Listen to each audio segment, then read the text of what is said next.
I am a 24 years old female. I am the product of my mom having an affair. Fortunately, my dad decided to forgive my mom and keep me, and I had a pretty good upbringing. But I don't really look a lot like the rest of my family. I'm the only redhead, among other things, and I did ask questions of why am I the only one with? When I was 17, my mom took me out for ice cream and introduced me to my bio father. She said that she felt I was old enough to know the truth, and explained about her affair, while also making me promise I wouldn't tell my older sister, she's 27 in the present, and hammering home along with my bio father that he'd never be part of my life and didn't want me. It was a lot, I won't lie, but I learned to suck it up and move on with my life. Fast forward to the present. My big sis has always gravitated towards older men. We like to joke that it's the result of too many George Clooney movies growing up. And 2 months ago shared a picture of herself and her new boyfriend, who, to my shock, turned out to be my bio father. I debated what to do for a couple of days, then ultimately decided she needed the truth and told her. My sister did not take it well and dumped him, but she wasn't angry with me. Honestly, by now she's kinda amused, says that she's my mom and has extra power to boss me around now. My mom, on the other hand, is furious. She says I divulged something that wasn't my secret to share, and that I had no business telling anyone. That since bio father isn't related to my sister, it didn't matter if he dated my sister, and it wasn't like they were talking marriage anyway. It's been 2 months and she's still angry, still snide. Calls me a traitor and finds excuses to make loud comments about how I can't be trusted with anything private or important, so beware. At the time I thought I was doing the right thing, but I've never seen my mom this angry before. And she's sustained that anger for 2 solid months, so I'm starting to worry. I have this vegan coworker, we'll call her Vegan, who is very active on FB and in the office about being vegan and how cruel farming is and everything. Each to their own. I don't necessarily disagree with her views on animal cruelty, but here's the thing, I'm a hunter. Not a trophy hunter, but I do shoot feral pigs, rabbits, ducks, introduced, classified game ducks, and foxes, and I fish too. All except for the fish are classified as pests. Foxes especially kill native wildlife and farm animals, and farmers will often put you up on their property for free to hunt them. I have passed tests here, especially for identification of game ducks versus protected species, and practice ethical hunting. I.e. allow the animal to have a fair chase, no dogs or tracking devices. Practicing marksmanship and dispatching prey swiftly and humanely and not wasting the meat. None of that is obviously good enough for Vegan. When she first came onto the team and told everyone she was vegan, I kept my mouth shut about my hunting. I also think she's really intolerant because she preaches to people about how going vegan will help with their various ailments, and always turns up her nose at people heating up meat in microwave. As a result, we've kind of consciously started excluding her when we get up for lunch. However, last year I started going hunting more regularly with a work friend from another department, whose uncle owns a farm where feral pigs and like are an issue, and he often swings by to have a chat about guns and bows and our next trip, and she found out I was a hunter. This isn't even at our desks, it's in the kitchen area that has tables and stuff, and we sometimes eat our lunches together. Ever since then, every conversation I've had with her, she's referred to hunting and how cruel it is. One time, I wore a leather pencil skirt to work and she had a go at me for wearing animal products. She seems to have singled me because of the fact that I go hunting.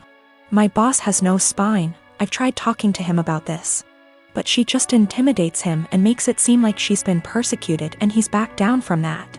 She even tried to get a vegan shelf in the fridge and tried to rope in some Hindu vegetarian guys to do that, but they pointed out that they use milk and cheese and honey in their cooking. They also think she's nuts.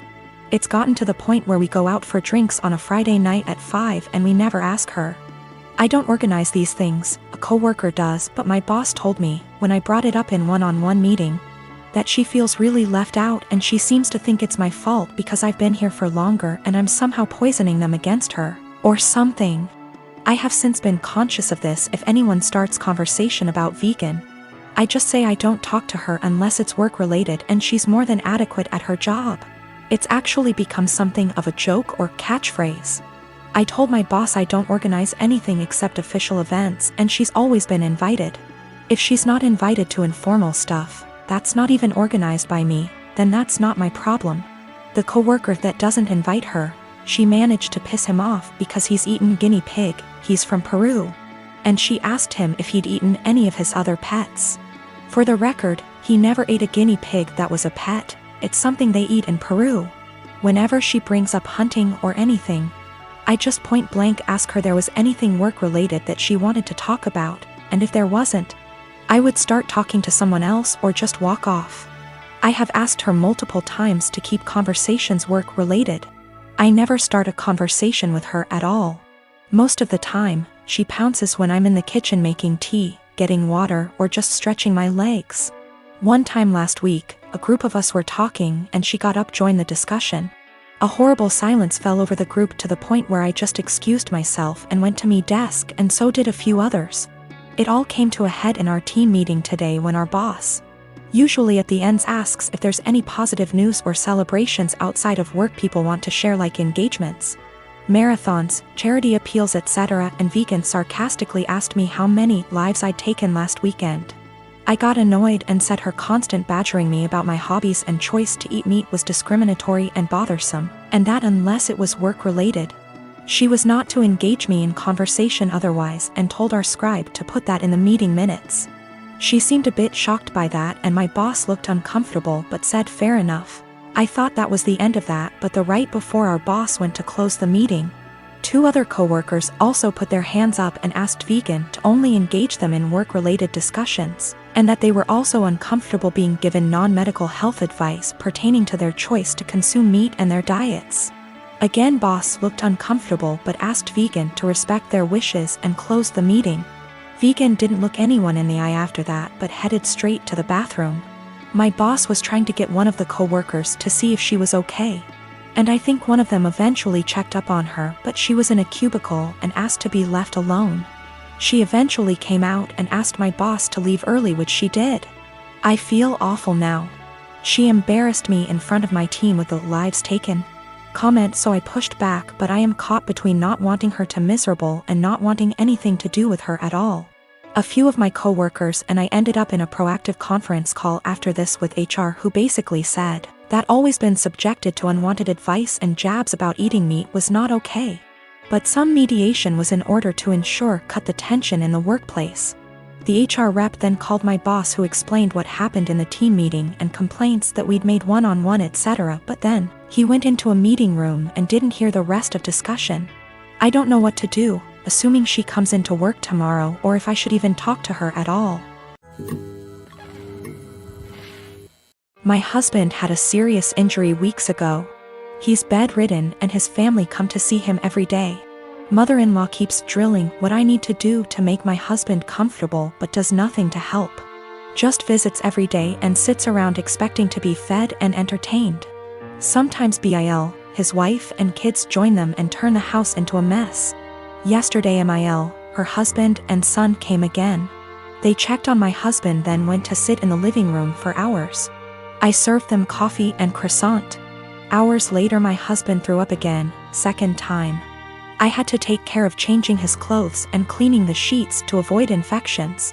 I was exhausted. I came downstairs and mother-in-law looked at me and asked, "Hey, where's our dinner?" I was shocked that after seeing me go up and downstairs many times and cleaning and bringing new sheets and running the washing machine that she'd expect me to prepare dinner. I'd already eaten a sandwich at 6 and yogurt. I have problems with my stomach and stress, and pregnancy made it worse. I'm 4 months in. I pointed at the kitchen and told her to help herself out. She gave me a look, then said she didn't expect me to ask her to cook dinner at my house. I said I didn't expect her to ask me to cook dinner while I'm taking care of her son. She started arguing about the way I spoke about my husband, saying as his partner, "This is the least I could do," and called me unhinged for throwing in her face that I'm helping my husband. She got her husband involved, asking what his thoughts were on me making guests go hungry and forcing them to cook themselves, when this supposed to be my duty as a host homeowner. Father-in-law said they could order food and call it a day, and yelled at my younger brother-in-law to stop playing on his phone and order food, but mother-in-law got mad and lashed out, criticizing me, saying I wasn't up to the challenge of taking care of my home and my guests like an adult. I lost it on her and told them to leave since she kept yelling, disrupting my husband's sleep. She left after saying she felt sorry for her son and grandbaby with an aggressive wife and a mother like me. She told everyone, and my older brother-in-law said he understood I'd a lot on my plate, but lectured me about how I should have respect for his mom who was a guest, repeatedly saying if that was his wife she wouldn't have acted this way, and that I shouldn't use taking care of my husband against them. He asked me to apologize, but I didn't. I dated my ex-boyfriend for a few years and we broke it off a few months before COVID. We were both madly in love and I'm still not over him. My best friend knows this. A few months ago, she started getting distant from me, and it's super unusual for me because she needs me for everything. Like just a few things that I helped her do: find colleges, apply to colleges, help donate money for her college fund, help her build her resume, find her therapy, find her a job, and countless other things. I even paid for a lot of stuff for her, like going on trips and such. She didn't really do much for me and was somewhat of an emotional support because we'd always talk about her. But then I really didn't mind and didn't care what I did for her. She was my BFF and you are best friends. They're sisters. Last month, she broke and told me that the reason that she's so distant is because she's quarantining with my ex and they're a thing. Whatever hopes I had of getting back to my ex are squashed because I don't think I can get over him hooking up with my best friend. I'm super heartbroken, and I know that you don't own people, but that doesn't mean that you can't be upset about their betrayal. Yes, dating your best friend's ex that she still loves is a betrayal. She asked me if I was happy for her, because she finally got a good job and a nice boyfriend. That job she has is solely because of me, because I asked an old acquaintance to return a favor by hiring my best friend. He wanted to hire someone else, but I begged him to hire her. I know how people are sometimes hurt, but then they say, "But I'm truly happy for you." I honest to God don't think they mean it, and when I say I'm happy for someone, I want to mean it. I'm not happy for my friend. I just am not. I can't make myself be. I told her as such and told her to stop contacting me. She's now blowing up my emails and DMs because she's so hurt by what I said to her. My dad said that I should have just kept this to myself since I know my best friend is a sensitive person and is hurt. But what about me? Am I given a sensitivity pass because I've looked after my friend for so long? Do my feelings just stop matching at some point? She called me with the news and said that she didn't know how to tell me, didn't apologize. And then she followed it up with how she's finally doing well and doesn't have to rely on me for money since she has a nice job and also a nice boyfriend. I told her I was not happy for her. I reminded her that I got her the job, she knew and was fine with it. And that I've done so much for her over the years, and she thanks me by backstabbing me and getting with my ex. She knew that it would hurt me, and if she'd done it when I was well over him or with my permission, I'd feel differently. Then, I told her to not contact me again because clearly I'm her friend, but she was never my friend, and I want to stick with people who are supportive toward me and reciprocate my friendship.